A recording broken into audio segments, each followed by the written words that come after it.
Muy bien, muy buenas tardes. Bueno, les voy a presentar el tema arquitecturas de bajo potencial de calentamiento global. Bien, como todos ya lo vimos en la conferencia del día lunes, pues ya tenemos todo un programa de lo que serían las acciones para combatir el calentamiento global. Y hoy en día tenemos que tener acciones para reducir las emisiones directas de refrigerantes, y esta tiene que ver con el cambio de refrigerantes de alto potencial de calentamiento global hacia los refrigerantes de bajo potencial de calentamiento global.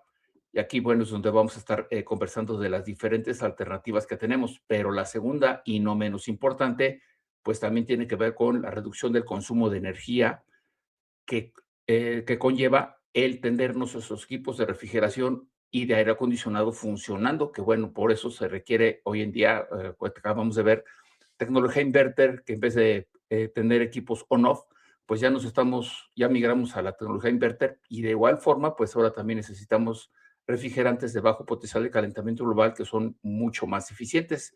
De estos acuerdos internacionales tenemos en ejecución actualmente tenemos tres.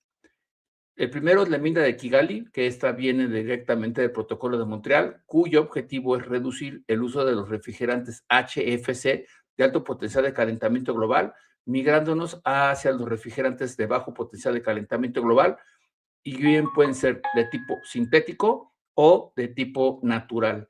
La regulación F-Gas, ellos ya iniciaron en febrero del 2024, y pues aquí desde donde nos viene toda la tecnología de los refrigerantes naturales. Y también tenemos el acto de reducción de listas en Estados Unidos, el AIM, y este también está enfocado en la reducción de los refrigerantes de HFC de alto potencial de calentamiento global. De estas tres corrientes que promueven los refrigerantes de bajo potencial de calentamiento global, tenemos tres. La de Asia es la que promueve el uso del refrigerante R32. Estados Unidos promueve el uso de los refrigerantes como el HFC, HFO, el R454B, el R454C, del que vamos a platicar en unos momentos, y de la Unión Europea, pues nos viene el uso de los refrigerantes naturales, y aquí aparecen los hidrocarburos, el R290, el R600A y el dióxido de carbono, que son de los refrigerantes que vamos a estar implementando alrededor del mundo para reducir esas emisiones directas al medio ambiente.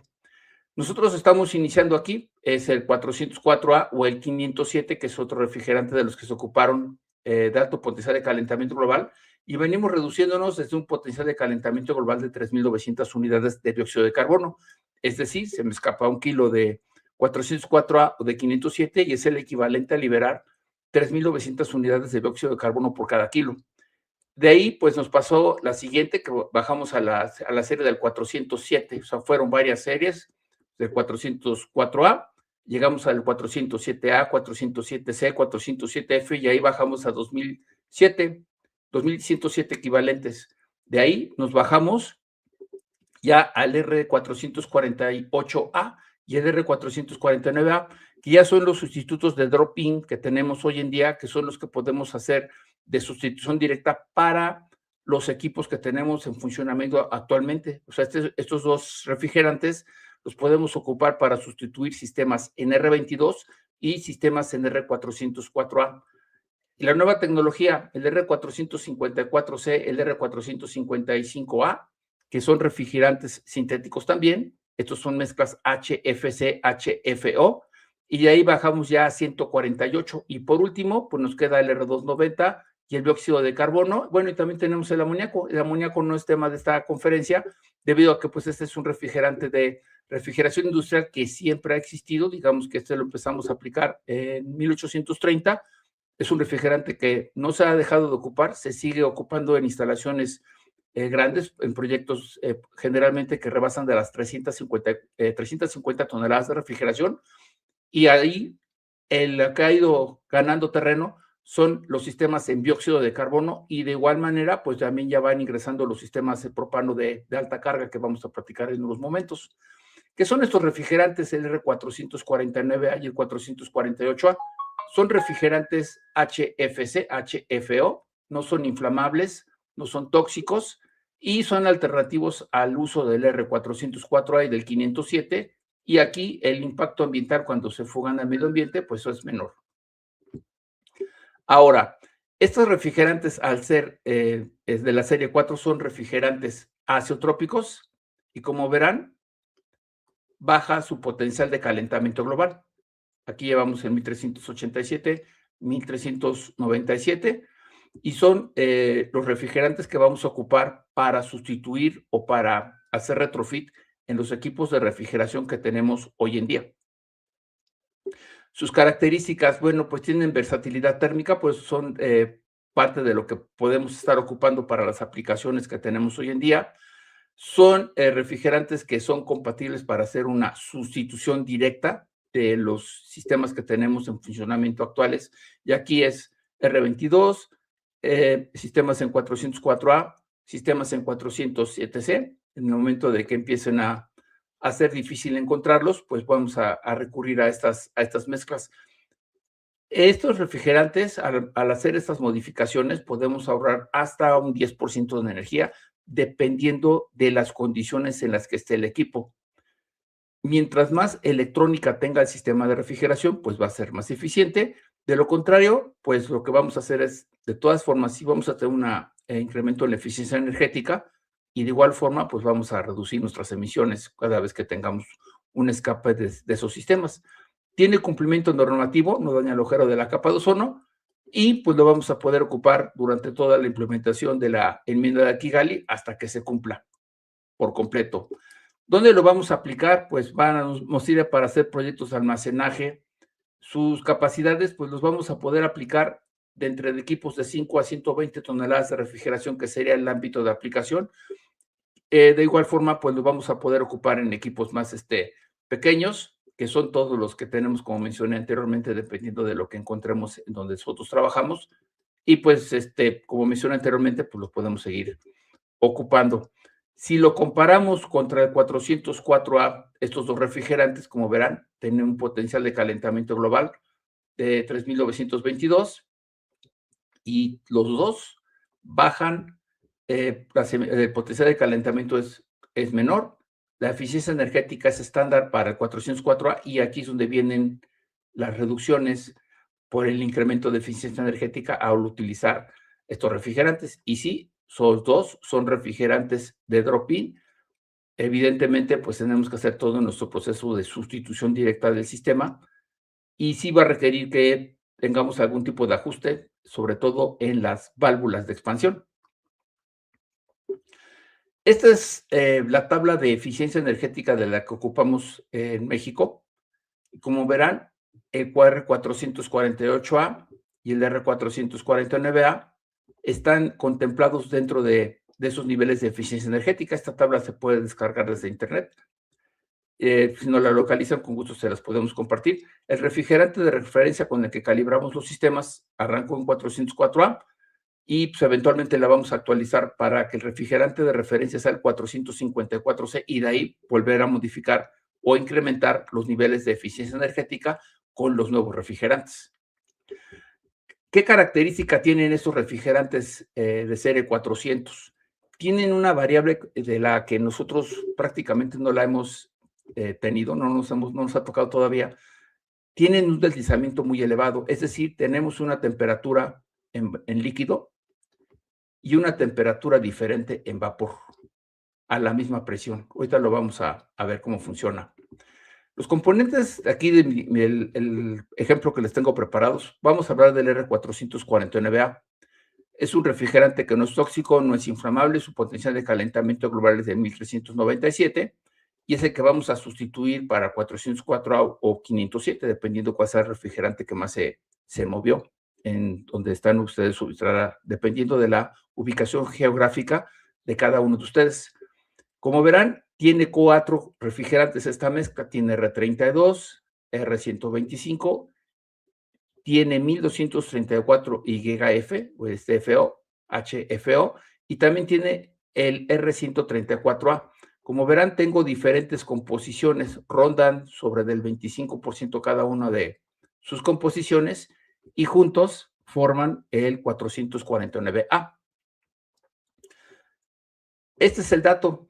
Aquí tengo mi aplicación de refrigerantes y observen este dato. Este es el 449A. Tengo una presión en rocío y una presión diferente en burbuja a la misma presión, estoy tomando el ejemplo a presión atmosférica, y esta es la presión 87.41. Me desplazo hacia el otro refrigerante y de igual forma tengo dos temperaturas, que es algo que los refrigerantes de compuesto puro no tienen deslizamiento. Estos refrigerantes, los que vienen, el 448A, el 449A, el 454C, todos ellos se deslizan. ¿Qué sucede dentro del evaporador? Aquí tengo el R32 y ese es el primero que se va a evaporar. Después el 125, después el 124 y al final el R134A. Se deslizan de manera diferente por este punto. Cada uno tiene un valor distinto o una temperatura diferente de evaporación. Entonces, primero evapora el 32, después el 125, después el 1234YF y al final el R134A. Como verán, la presión se mantiene constante, 87.41, pero la temperatura no. Se va a deslizar. Esto es lo que sucede dentro del evaporador. El calor latente que yo le voy a ir agregando va a ir provocando el cambio de estado de líquido a vapor, y ese cambio de estado va a provocar que pase de líquido a vapor sin cambiar la temperatura de refrigerante. Sin embargo, como tengo diferentes puntos de ebullición, empiezo a deslizar. Yo aquí voy a entrar en 49.3 y este proceso es dentro del evaporador, y después entro a la región del sobrecalentamiento y voy a terminar aproximadamente en 69 dentro del sistema, porque vamos a pasar 49, lo voy a sumar 10, 59, y de ahí todavía pues va a ir subiendo un poco el sobrecalentamiento hasta que lleguemos al compresor para poder tener lo que serían los 20 grados Fahrenheit, que son a los que debe de llegar de sobrecalentamiento a la entrada del compresor. Y aquí es donde aparece una sugerencia. Nosotros tenemos que tener mucho cuidado en la parte de que siempre respaldar el sobrecalentamiento y la integridad del compresor. No lo vayamos a dejar muy abierto o muy cerrado. Ya sabemos que si lo dejamos muy cerrado se va a calentar, o se nos puede pasar líquido, ¿no? Dependiendo de que si está bajo o está alto el sobrecalentamiento. Como verán, aquí tengo diferentes valores en el lado de alta. Aquí tengo una presión de 246.62 PSIGs. Como verán, nuevamente tengo diferentes valores. ¿Qué pasa dentro del condensador? Mantengo mi presión constante y el primero que se va a condensar es el R32, después el R125, después el R1234YF y al final el R134A. Se van a ir condensando y eso es lo que provoca que yo tenga un deslizamiento de temperatura hasta que llegamos a la región del subenfriamiento, que puede ser de 15, dependiendo del tipo de evaporador, pueden ser 10, pueden ser 6, y de ahí pues nos vamos a bajar nuevamente. Como verán, tenemos diferentes niveles de diferentes temperaturas a presión constante. Como verán, entramos en la línea de descarga 150, después entramos al condensador y en el momento que aparece la primera burbuja, empieza a pasar de vapor a líquido. Aquí tengo mi manómetro y aquí dice R449A, que es con el que lo cargamos ese sistema, el lado de baja y el lado de alta. Y como verán, me da el sobrecalentamiento y el sobreenfriamiento, pues el subcooling, por eso se ve aquí distinto. Pero aquí tengo lo que es el deslizamiento. Aquí tengo mis presiones, temperatura en vapor saturado, líquido saturado. Y como verán, se va deslizando el refrigerante. Estos manómetros electrónicos es recomendable que los empecemos a tener o adquirir precisamente para poder estar tomando esas lecturas en tiempo real. Ya en el momento que lleguemos a los refrigerantes como el 449, el 448 y el 454C, tenemos que estar midiendo todas estas variables porque muchos de estos equipos, para que funcionen bien, necesitamos saber cómo se va a comportar el deslizamiento porque es una variable distinta. Ahora, ¿dónde lo vamos a ocupar? Aquí les tengo un ejemplo. Aquí aparecen los compresores fraccionarios y estos son los equipos autocontenidos para islas de autoservicio. Aquí es donde va a estar dominando o domina ya el propano o el isobutano, que sería el R290 o el R600A. Pero de estas capacidades hasta llegar a 125 toneladas de refrigeración, aquí es donde vamos a encontrar el R448A o el R449A, que serían, pues básicamente, todo lo que son los supermercados, tiendas de conveniencia, cuartos fríos, los que, por ejemplo, podemos encontrar en un mercado público. Ahí es donde vamos a encontrar esos refrigerantes. De momento, no se ve que vayamos a ocupar sistemas de dióxido de carbono, incluso por lo que cuestan las instalaciones, y ahorita vamos a ver cuánto estamos hablando en inversiones, para los equipos ya más avanzados, sobre todo de dióxido de carbono, pero aquí es donde vamos a estar trabajando incluso con el R454C. La siguiente generación, ahora vienen los refrigerantes sintéticos ligeramente inflamables o refrigerantes A2L. Todos estos refrigerantes que vamos a empezar a tener contacto con ellos, pues su potencial de calentamiento global es inferior a 150 equivalentes de dióxido de carbono, son ligeramente inflamables y aquí, fíjense la palabra reemplazo, aquí no se va a poder meter R454C en un sistema de 404A, para eso tenemos los otros dos refrigerantes. Aquí es un sistema nuevo diseñado para trabajar con refrigerantes ligeramente inflamables o, como vienen todas las normativas, pues básicamente son refrigerantes inflamables, porque bueno, ya al ser A2L, pues ya los debemos de tratar como refrigerantes inflamables, aunque no sean igual de inflamables que un hidrocarburo. Ahora, este refrigerante, el R454C, pues es una mezcla no azotrópica, es una mezcla igual, nos podemos ocupar en sistemas de media y de baja temperatura, bajo potencial de calentamiento global, y aquí es, en vez de volver a instalar un sistema en 404A, aquí ya es pasarnos directamente hacia el R404A. Estos refrigerantes, aquí tengo sus composiciones, ya presentan una velocidad de incineración, por ejemplo, para el R454C es de 1.6 centímetros por segundo, para el R454A, que también para refrigeración, 2.4 centímetros por segundo. El otro que también no lo podríamos llegar a encontrar, el R455A, que su velocidad de incineración es inferior al 1.5 centímetros por segundo, pero observen este valor. Todos ellos se deslizan, incluso el R455A es el que se desliza más. Este tiene una característica, incluye dióxido de carbono en su composición. Todos tienen R32, 1234 YF, y el R455A es el que tiene dióxido de carbono. Por esa razón tenemos que ese refrigerante se desliza más que los otros. Sus límites, los parámetros de la inflamabilidad, aquí es donde tenemos que poner muchísima atención. No queremos alcanzar esa concentración que se llama límite inferior de inflamabilidad o LFL. Y este valor es algo con lo que vamos a tener que empezar a convivir, que es el que nos establece los límites de seguridad para espacios confinados. Este valor aplica en aire acondicionado y en refrigeración.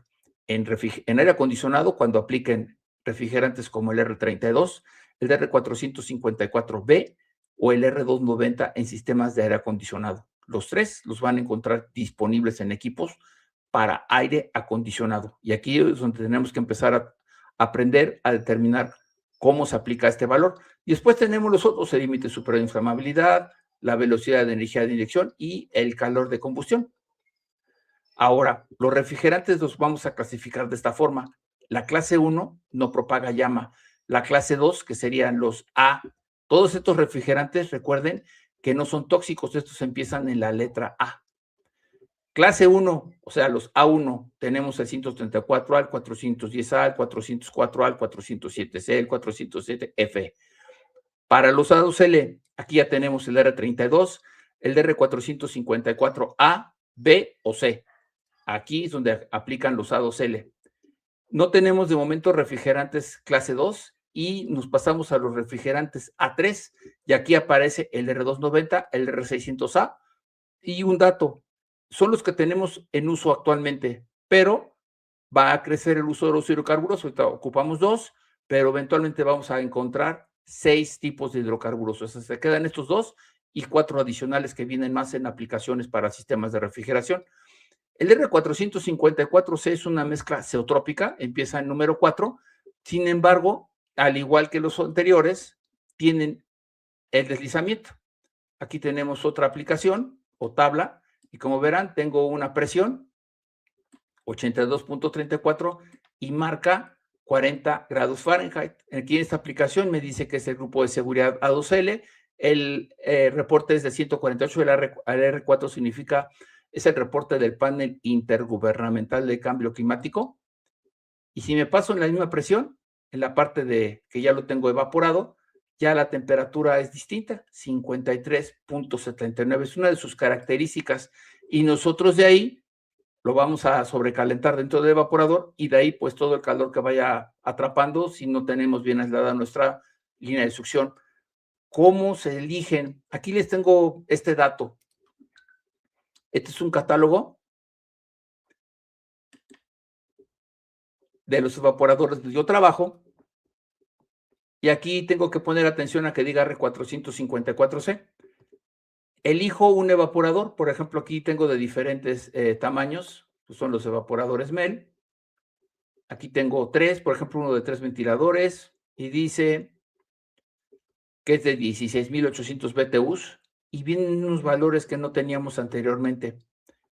Me dice cuál es el volumen interno del serpentín y la cantidad de refrigerante que atrapa. Este evaporador en concreto le caben 1.92 kilogramos de refrigerante en el interior del evaporador y me da otros datos. Este evaporador, las dimensiones mínimas del cuarto de refrigeración o de la cámara de refrigeración, 12 metros cuadrados. Y viene otro dato. La altura de instalación, 2.2 metros. Esto aplica también si tienen un sistema de aire acondicionado para que si se suelta el refrigerante tengamos ese espacio para que se vaya diluyendo.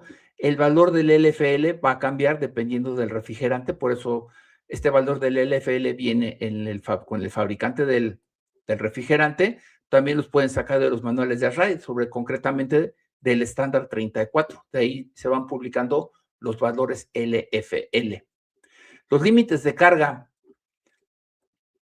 Aquí, en estos sistemas de refrigeración, si el sistema, la carga total de refrigerante supera los 2.328 kilogramos del total de la carga que lleva el sistema, aplican los límites y las medidas de seguridad.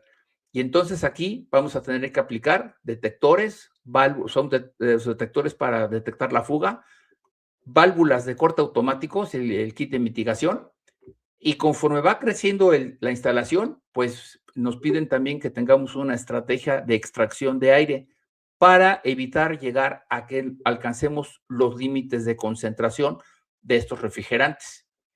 O sea, por eso es relevante que ya cuando empecemos a tener contacto con los refrigerantes A2L, utilizar una báscula para no caer en alcanzar esos límites en que los refrigerantes pues ya requieren los límites de seguridad. Esto aplica exclusivamente para el R454C, porque pues hay proceso para calcular, por ejemplo, para el R32.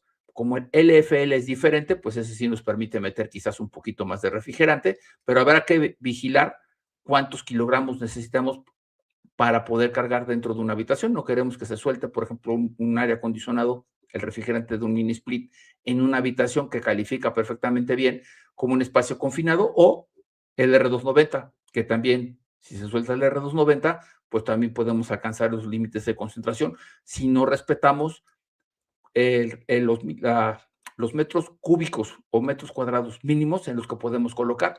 Lo vamos a encontrar también en otro tipo de productos y aquí el límite van a ser 3.783 kilogramos.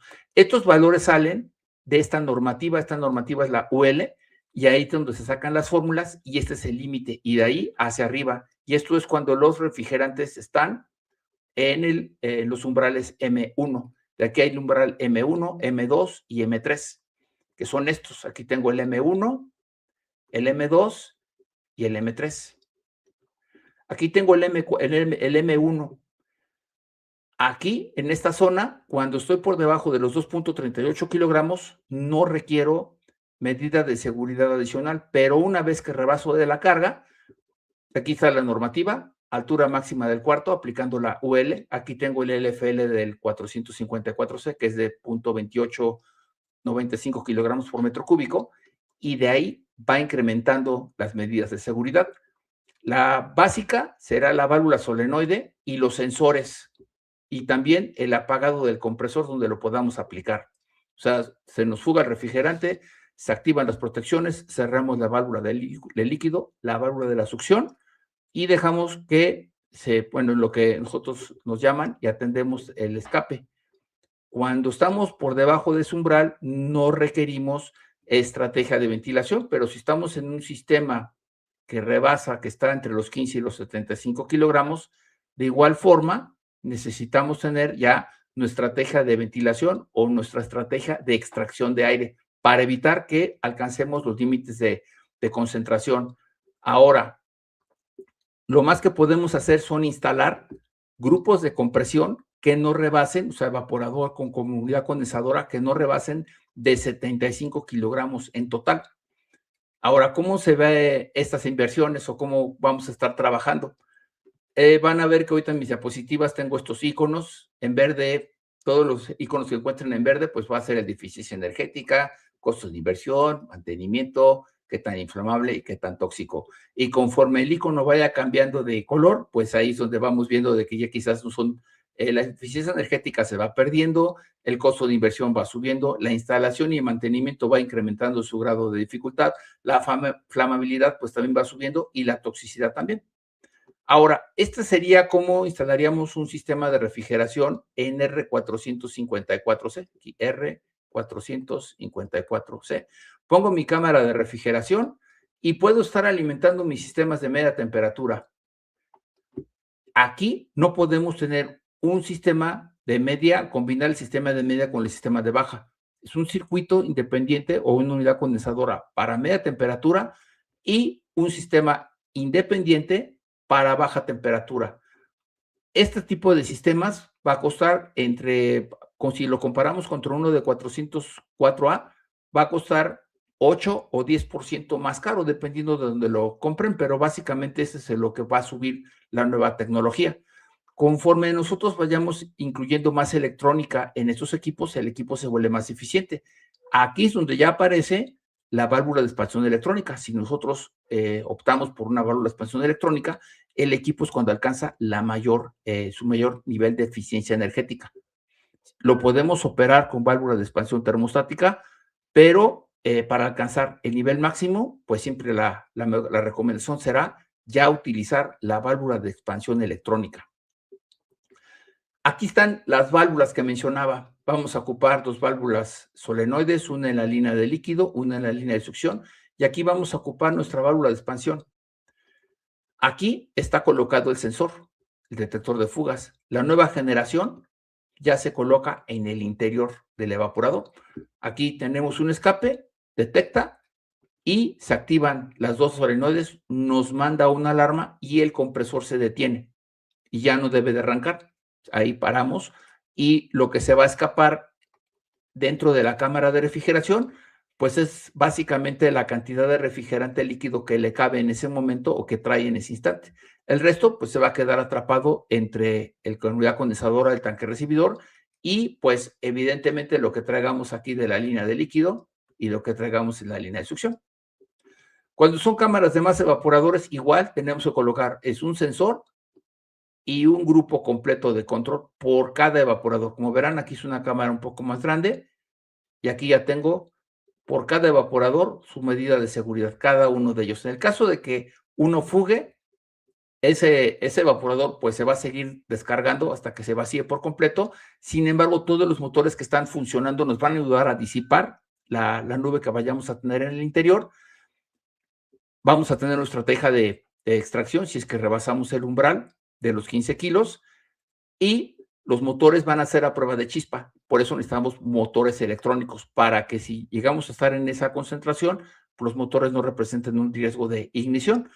Para cuando usa la cámara de un evaporador, igual tenemos que colocar, si estamos en un sistema que rebasa de los 2.328 kilos, pues necesitamos nuestro sensor y de igual manera nuestra válvula, nuestro kit, línea de líquido y línea de succión. Ahora, aquí es donde van a quedar los equipos. Tenemos nuestras unidades y justo en esta zona es donde vamos a tener nuestros sistemas de refrigeración. Esta migración, de momento, está aproximadamente entre de un 8 a un 10% comparado si instaláramos el R404A. Ahora, ¿qué pasa con el R290? Pues bueno, el R290 es el otro refrigerante, este es un hidrocarburo, y bueno, pues es básicamente un hidrocarburo, es un refrigerante de compuesto puro. Este sí es un refrigerante inflamable, clasificación A3. Como es A, no es tóxico, pero sí es inflamable. Sus propiedades físicas, pues, ay, perdón, no lo respondió aquí. Listo. No destruye la capa de ozono, es un refrigerante natural y su eficiencia energética, pues, es de los refrigerantes más potentes que hay. 15%. Aquí les tengo un ejemplo, aquí lo estoy comparando. Aquí tengo el R600A y el R290. Si comparo el R600A contra el 134A, observen la potencia que tiene uno contra el otro, o el DR290. Eso es lo que está pasando cuando estamos retirando los refrigeradores en 134A y y lo que va ingresando nuevo es en R290. Incluso si yo comparo, me equivoqué, es aquí, perdón.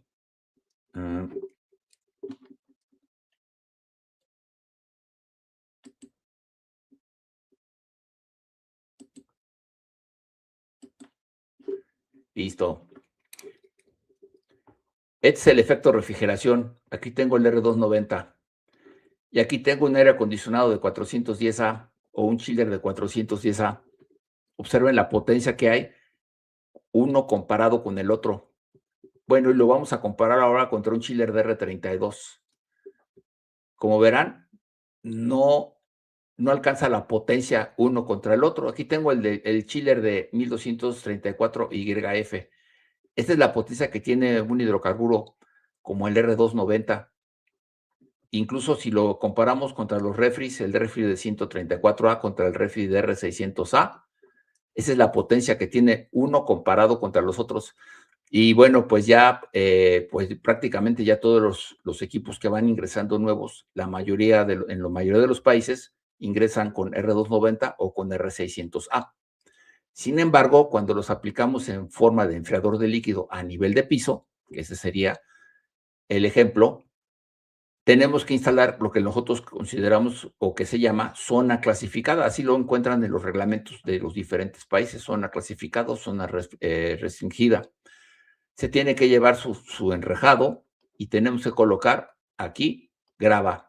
Lleva una grava y eso va a impedir que, si en el caso de que se nos escape el refrigerante, se forme una nube y llegue o se salga del espacio confinado que sería o de la zona clasificada.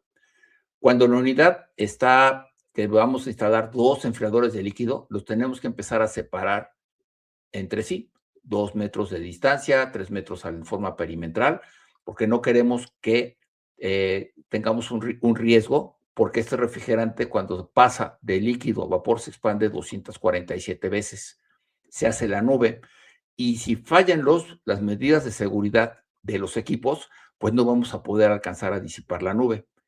Sin embargo, la grava se va a encargar, como es un refrigerante más pesado que el aire, se va a encargar de ir atrapando el propano y lo va a absorber en caso de que tengamos el fallo de las protecciones del sistema. Si todo funciona bien, pues se activarán las protecciones. Sin embargo, vamos a estar trabajando sobre de una cama antichispa. Así es como se ve una instalación de este tipo. Dependiendo de la reglamentación del país donde nos estén mirando, pues tenemos estas señalizaciones. Esta es para México. Aquí nos piden 6.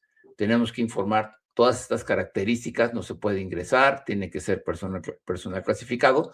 Aquí tengo 2 enfriadores de líquido y aquí tengo una estación de bombeo que se encarga de mover el glicol por el sistema. Aquí la concentración que se ocupa de glicol es del 30%. Esta instalación la van a encontrar, está en el desierto de Sonora, y ahí es una zona que puede alcanzar hasta los 46.5 grados centígrados. Este refrigerante, estos que vemos son de R290, tiene la característica que puede trabajar en condiciones extremas de temperatura sin entrar en alta relación de compresión. Puede trabajar pues en el desierto de Sonora sin problema alguno. Nosotros en la empresa tenemos uno instalado en Mérida y de igual forma pues ahí también las temperaturas son extremas y puede funcionar sin entrar en alta relación de compresión. Que no entre en alta relación de compresión, pues nos ayuda para evitar que vibre o que se nos salga el refrigerante porque se rompió la tubería. Por dentro, ¿cómo se ve este centro de distribución? Esto es una parte de la instalación y estos son los evaporadores. Estos evaporadores funcionan con glicol frío, que está alrededor de los 0 grados centígrados, quizás hasta -2, para poder dar la temperatura. Y con eso funciona el sistema. Es un centro de distribución que opera sin refrigerantes sintéticos. Ahora, si me voy a un ejemplo de un supermercado, pues igual coloco mi enfriador de líquido, ya sea que lo coloque a nivel de piso o lo coloque en una azotea, mi estación de bombeo, y de ahí con glicol le doy a los sistemas de media temperatura que están aquí. Y para la parte de baja temperatura le coloco estas unidades condensadas por agua de R290. La capacidad máxima son 500 gramos. Recuérdense que son espacios confinados. Y de ahí podemos hacer que funcione todo un supermercado o una tienda de conveniencia sin utilizar refrigerantes sintéticos. Aquí todo es con glicol y con R290. Por ejemplo, aquí tenemos cómo se vería una tienda de conveniencia. Aquí tenemos en la parte superior, tengo mi enfriador de líquido. Y aquí le quité el techo para que se pudieran ver la instalación de los equipos. Y aquí tengo mis cámaras de refrigeración. Aquí tengo mis evaporadores de media temperatura funcionando con glicol y mis sistemas de baja temperatura funcionando con R290. Recuerden que esos evaporadores son una unidad condensada por agua cargada con R290 y con eso hacemos que funcione pues la tienda de conveniencia con R290. ¿Dónde se aplica de momento los chiles? Estamos ahorita en 120 toneladas de refrigeración. Sin embargo, pues este valor todavía va a subir dependiendo de las permisos y las regulaciones. Sin embargo, pues lo que ustedes vieron como una zona clasificada, esa es la que tenemos ahorita diseñada hasta para poder alojar 90 kilos de propano, dividido en varios equipos y son circuitos independientes uno del otro. O sea, digamos que por cada circuito de refrigeración son 10 kilos y así lo tenemos separado para que en caso de que tengamos un escape, solamente se nos fuguen 10 kilos de R22, pero debido a la densidad, son 10 kilos, pero básicamente lo que se nos van a fugar son 20 litros de propano al medio ambiente que se van a expandir 247 veces. Esa es la nube que necesitamos controlar, ya sea con el sistema de control que evapora el refrigerante, básicamente lo diluye en el medio ambiente, y si falla el plan A, el plan B, pues tenemos nuestra cama de grava que se encargará de absorber todo ese propano que va a quedar ahí flotando, porque es como si soltáramos agua para chocar, rompe la tensión superficial y se va a ir precipitando y lo va a ir atrapando la grava. El siguiente refrigerante, la siguiente estructura, R744, este refrigerante de igual forma no es tóxico, no es inflamable, pero bueno, también tiene su potencial de calentamiento global 1, este es el refrigerante de referencia, pero la presión con la que trabaja es diferente. Sus ventajas, pues evidentemente el impacto ambiental. El impacto ambiental es menor, es de 1. No es tóxico, no es inflamable, este es de origen natural, presente en la atmósfera. Sin embargo, sus desafíos operativos, altas presiones, se requiere capacitación técnica fuerte en refrigeración y todos sus componentes son especiales porque evidentemente que todos son de alta resistencia para poder trabajar con estas presiones.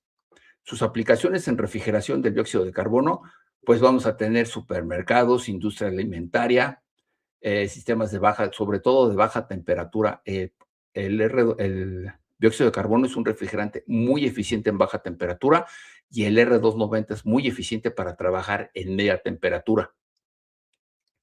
Ahora, cuando combinamos estos dos refrigerantes, hacemos un sistema en cascada. Aquí la situación es que en el exterior por ejemplo, donde vayamos a trabajar, como vimos en el caso de Hermosillo, colocamos el enfriador de líquido en el exterior, dentro de una zona clasificada, que puede ser a nivel de piso o lo podemos colocar también en altura, que para el caso es lo mismo, el chiste es que esté en una zona cerrada. De ahí podemos ocupar este dióxido de carbono, pero aquí lo vamos a hacer operar en fase subcrítica. En la fase transcrítica es cuando trabaja con la presión muy elevada, pero aquí lo que vamos a hacer es condensarlo por agua, le vamos a bajar la presión, le vamos a bajar la temperatura y lo vamos a hacer que opere similar a como opera un sistema de 410A, quizás con la presión un poco más elevada, dependiendo de la temperatura a la que estemos circulando el agua. Aquí en el caso, pues lo vamos a bajar a 68.2 grados Fahrenheit y con eso garantizamos que vamos a estar trabajando en la fase subcrítica. Y aquí viene la ventaja. Al hacer esto, incrementamos la eficiencia energética de la instalación, porque vamos a ocupar como jugador de baja temperatura al R744 y como jugador de media temperatura al R290.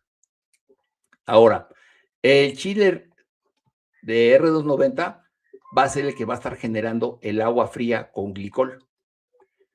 Y es básicamente por cada circuito, por ejemplo, un chiller de 30 toneladas va a tener 3 circuitos, cada circuito nos va a producir 10 toneladas y va a llevar aproximadamente 10 kilogramos de propano. Este va a seguir circulando y bueno, ya sea que sea un compresor scroll, puede ser un compresor de tornillo, puede ser un compresor reciprocante, dependiendo de la tecnología y evidentemente del tamaño del enfriador. En la actualidad, y hablo de 2025, ya existen los compresores de tornillo para hidrocarburo. Primero empezamos con los scroll, después aparecieron los reciprocantes, los herméticos reciprocantes, o evidentemente cada vez más grandes, y también ahora ya tenemos los compresores de tornillo. Esa agua helada la vamos a conectar a estas centrales de dióxido de carbono subcrítico y son condensadas por agua. Y de ahí, esa parte va a ser nuestro sistema de baja temperatura. Ahora, ¿cuáles van a ser los componentes de esta central de subcrítico? Va a llevar su válvula de expansión electrónica y aquí lo vamos a colocar en evaporadores. Pueden ser evaporadores de media temperatura, evaporadores de baja temperatura. Tenemos nuestro compresor y nuestro condensador de placas. Y así vamos a estar trabajando. O sea, lo vamos a trabajar como si fuera un refrigerante sintético, como los que conocemos todos, pero el chiller nos va a ayudar a mantenerlo por debajo del punto crítico y con eso lo vamos a trabajar en modo subcrítico como trabajan todos los refrigerantes y con eso le vamos a bajar la presión.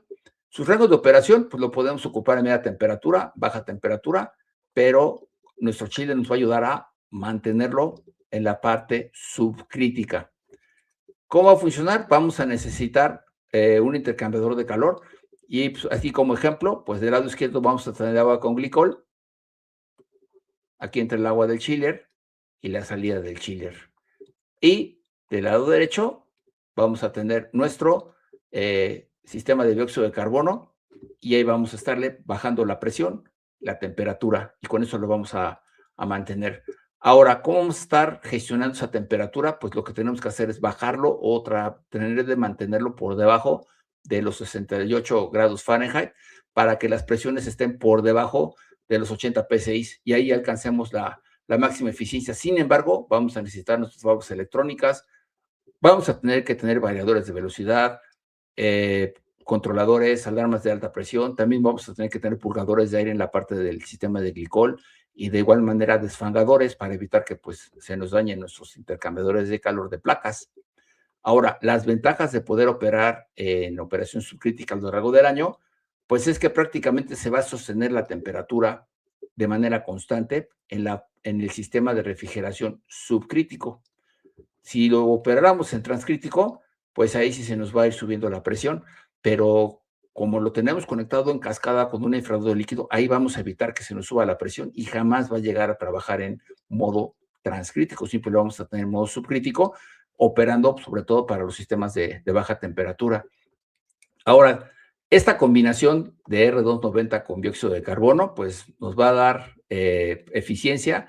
Son instalaciones seguras, pero también nos da el cumplimiento regulatorio total. Estas tecnologías se llaman tecnologías permanentes, porque bueno, pues ya no va a haber otro refrigerante a que cambiar. Básicamente llegando al R290 y dióxido de carbono, pues ya topamos a donde nos pide la autoridad que lleguemos o a donde queremos llegar ambientalmente para que pues ya no tengamos ahí las emisiones, además de que son tecnologías extremadamente eficientes, y ya lo único que va a restar es que pues aparezcan controles más eficientes o algún tipo de compresión distinta, pero de momento pues es la que tenemos. Ahora, con esto es como se vería un refrigerante o un supermercado, potencial de calentamiento global 1, porque aquí tengo dióxido de carbono, aquí tengo mi chiller, todo el sistema de media temperatura lo voy a alimentar con el enfriador de líquido, de propano, y voy a conectar mi sistema de dióxido de carbono al chiller para que se condense y lo pueda operar en modo subcrítico. Y así con esto, pues voy a tener mis cámaras de media temperatura, mis cámaras de baja temperatura también, las de baja temperatura con dióxido de carbono y todos los sistemas de media temperatura los vamos a operar con glicol. Ahora, ¿cómo se vería una empresa o una fábrica? Igual ponemos nuestro chiller de R290 y nuestro CO2 subcrítico. Y como verán, bueno, pues es la opción más eficiente, no es la más barata. Aquí ya la instalación, el proyecto puede costar un 25% más comparado con las opciones tradicionales, digamos que un paralelo de R404A. Aquí también el mantenimiento de la instalación, el grado de dificultad sube, porque vamos a trabajar con un sistema de dióxido de carbono y vamos a estar trabajando con un sistema de propano. Y el tercero, vamos a tener aquí propano en el sistema o en la instalación o en el edificio donde vayamos a hacer nuestra instalación. Ahora, esta es otra simulación o un ejemplo. Una fábrica de alimentos igual con un potencial de calentamiento global 1. Igual, chiller de propano, como verán lo tengo dentro de su zona clasificada. Aquí tengo mi unidad de dióxido de carbono en modo subcrítico, condensada por agua, y también voy a tener mis salas de proceso, mis túneles de congelamiento, que aquí es donde podemos conectar nuestros sistemas de dióxido de carbono. Todo lo que tenga que ver con baja temperatura irá conectado al sistema de dióxido de carbono y todo lo que tenga que ver con media temperatura va a ir conectado al chiller de R290, incluyendo el grupo de compresión de R290. ¿Cómo se vería esa instalación? Pues ¿cómo se ve el futuro de la refrigeración hoy en día? Si yo aplico todas estas normativas, unas son europeas, unas son de Estados Unidos, pues básicamente aquí tenemos lo que sería el dióxido de carbono. Como verán, cruza aquí en 125 toneladas de refrigeración. Aquí es donde cuando se topan proyectos a 125, se decide cuando se va a ir a CO2 o se puede hacer en R454C o con refrigerante sintético o con refrigerante natural. Este es en donde se cruzan. Conforme yo voy bajando de 125, se vuelve muy caro hacer el proyecto